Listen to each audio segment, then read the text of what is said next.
Пончики мои, на закваске пончики. И опять я пою. Ну невозможно не запеть, когда готовишь пончики на закваске. Закваску достали из холодильника и подкармливаем. 50 грамм обычной муки, 50 миллилитров обычной воды из-под крана холодная. Хорошенько перемешаем. Это очень важно, перемешать хорошо, тщательно вашу закваску. Оставляем закваску при комнатной температуре. Пусть она согревается и оживает. Наша чудесная закваска готова к работе. Берем 100 грамм этой закваски. Добавляем сюда 150 миллилитров молока. Молоко должно быть комнатной температуры. Убираем весы, они не нужны пока что. И перемешаем ложечкой или можно венчиком, чтобы закваска и молоко хорошо растворились друг в друге. Закваску накроем крышкой и ставим в холодильник до следующего раза. Посмотрите рецепт приготовления этой чудесной закваски на нашем канале. Я оставлю ссылку в описании под видео и также в правом верхнем углу. Приготовьте, эта закваска прослужит вам годами. Ненадолго убираем закваску с молоком. Подготовим остальные ингредиенты. Нам понадобится 3 яйца и 150 грамм сахара. И хорошенько взбиваем яйца с сахаром. Можно обычным ручным венчиком, а можно вот электрическим. Я предпочитаю использовать электрический миксер. Посмотрите, как хорошо яйца взбились. Маленькие детали очень влияют на качество вашего теста. Если вы хорошо взбили яйца с сахаром, то и тесто у вас получится намного лучше. Поэтому старайтесь, и у вас получится чудесное тесто. Добавляем сюда 100 грамм мягкого масла сливочного. И тоже вместе все это перемешаем миксером. Конечно, чем мягче ваше масло, тем легче будет все это перемешать до образования однородной массы. Затем добавляем примерно пол чайной ложки соли и ванилин. Еще раз напоследок все это миксером перемешаем. Мое масло было недостаточно мягкое, поэтому вот такие вот комочки маленькие, но ничего страшного. Если у вас будет возможность использовать очень мягкое масло, будет лучше ваша смесь выглядеть. Ну и так нормально. Теперь добавляем вот эту смесь к молоку с закваской. Отдельно мы приготовили жидкие ингредиенты, и затем эти жидкие ингредиенты мы смешаем с мукой. И все на этом. Осталось только замесить тесто. Здесь у нас 500 грамм муки высшего сорта. Мука обязательно должна быть просеяна для лучшего результата. Как вы видите, вся мука уже вмешана в тесто.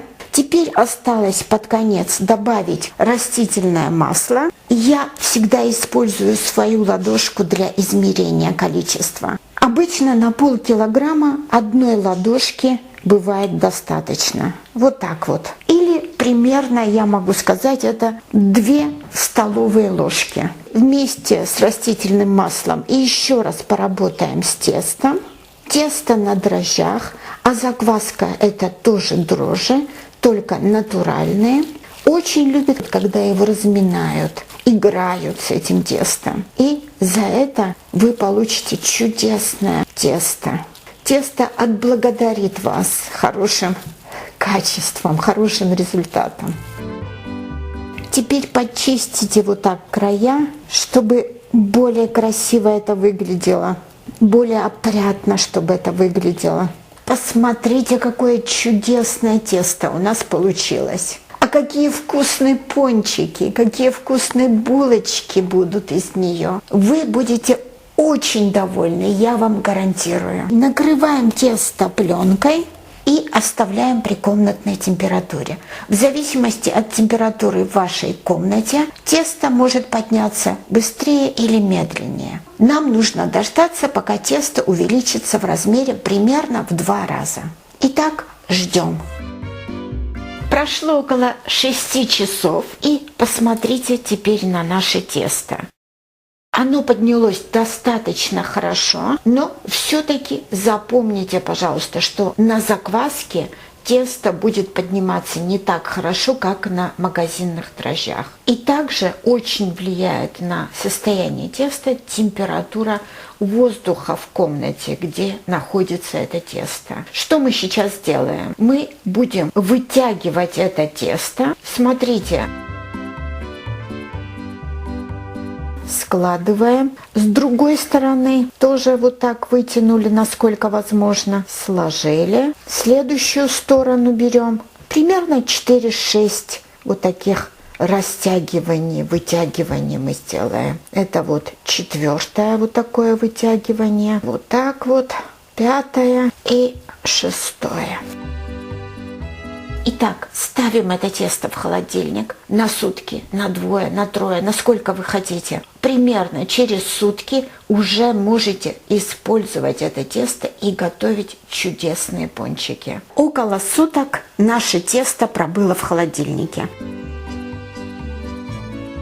Сегодня я буду готовить 10 пончиков. А это тесто я кладу обратно вот сюда, накрою пленкой и поставлю в холодильник до следующего раза. Может быть, завтра у меня будет настроение, и я испеку вкусные булочки. Итак, вот это тесто я разделю сейчас на 10 комочков, примерно по 40 грамм каждый комочек. И у меня будет 10 пончиков. Вот так вот поработаем с каждым комочком и сформируем вот такой шарик. И положим вот сюда. И точно так же со всеми остальными. Если хотите приготовить пончики на обычных сухих дрожжах, то тоже возможно. Прекрасный рецепт пончиков на сухих дрожжах есть на нашем канале. Этот чудесный рецепт от моей мамы, профессионального кондитера, которая работала в Тбилиси много лет кондитером и была очень известна своими достижениями. Так что посмотрите этот рецепт. Ссылка будет в описании или же в правом верхнем углу. И попробуйте и то, и другое.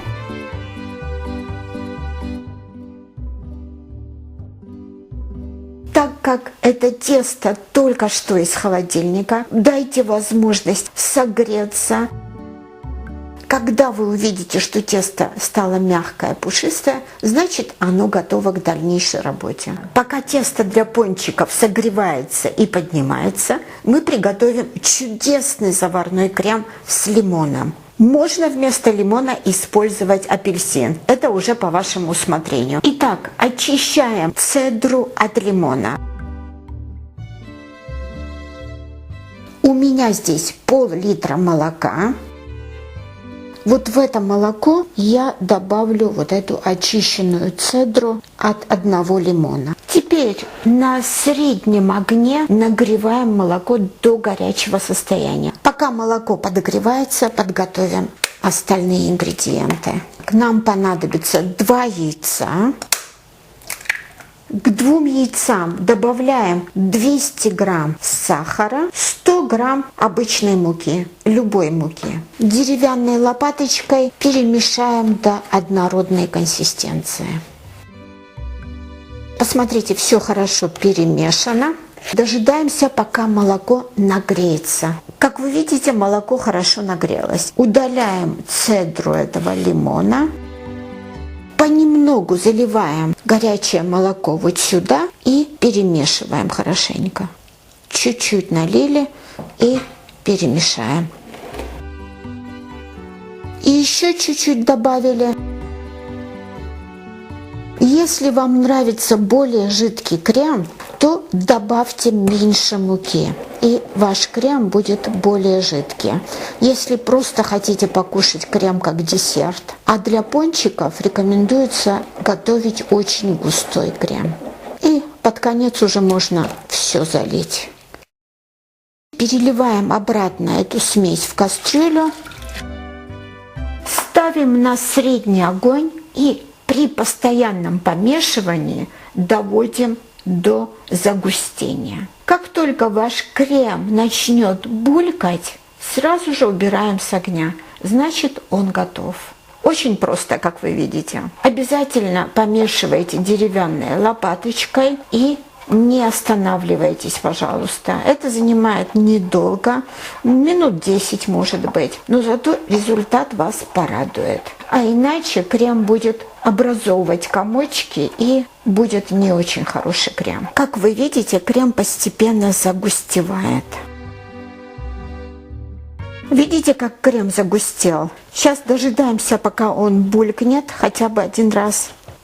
Опа! Все. Крем готов. Убираем с огня. Очень просто, как вы видите. Под конец добавьте ванилин. Перемешайте. По рецепту желательно добавить сюда сливочное масло. Но я не буду добавлять, так как хочу уменьшить калории. Пока крем горячий, перенесите его, пожалуйста, в какую-нибудь посуду. И обязательно надо накрыть пленкой. Посмотрите, какое чистое, прекрасное дно, не подгоревшее. Это потому, что мы постоянно помешивали крем. Даже просто кушать этот крем, и то великое наслаждение. Накройте пленкой и вот так вот, смотрите, прям придавите пленку вот к крему. Вот так вот. Дожидаемся, пока крем остынет. Прошло несколько часов, тесто согрелось. Посмотрите, оно стало воздушное, вот такое. Самое время лепить наши чудесные пончики с нашим чудесным кремом. Чудесный крем, чудесное тесто. Как вы думаете, какой будет результат? Конечно же, и результат будет прекрасный.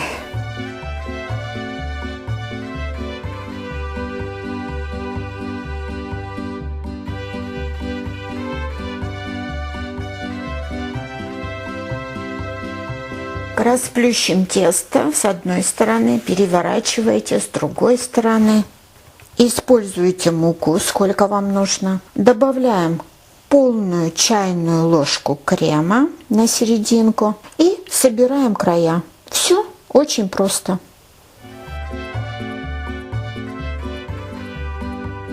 Помогайте себе мукой, пожалуйста.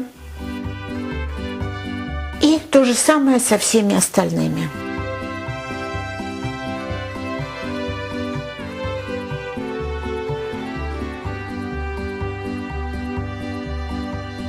Все пончики с начинкой и дадим еще отдохнуть нашим пончикам. Примерно минут 30-40. Готовьте, пробуйте обязательно. Вы будете в большом восторге от этого рецепта. Прошло около 40 минут. Посмотрите, я уже начала разогревать растительное масло для обжаривания пончиков. В кастрюлю заливаем достаточное количество растительного масла, чтобы пончики тонули в них. Ждем, пока масло разогреется, примерно до 160 градусов Цельсия. Вот у меня такой чудесный термометр.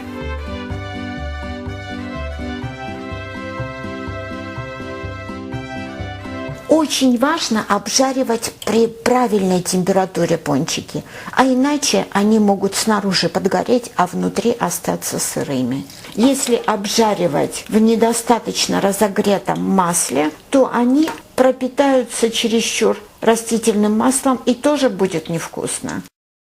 Посмотрите, пончики с обоих сторон хорошо поджарились. Перекладываем на тарелку с бумажным полотенцем, чтобы излишки масла впитались в это полотенце. Видите, как хорошо они прожарились с обоих сторон. Кладем следующую порцию наших пончиков. Наши чудесные пончики на закваске готовы. Готовьте и кушайте на здоровье. Приятного вам аппетита! Пишите комментарии, как вам понравился мой рецепт, и, пожалуйста, подпишитесь на наш канал. Спасибо вам за просмотры! Какие они легкие, воздушные. Посмотрите, сколько крема внутри. Очень и очень вкусно. Обязательно приготовьте и порадуйте себя и свою семью. Приятного вам аппетита!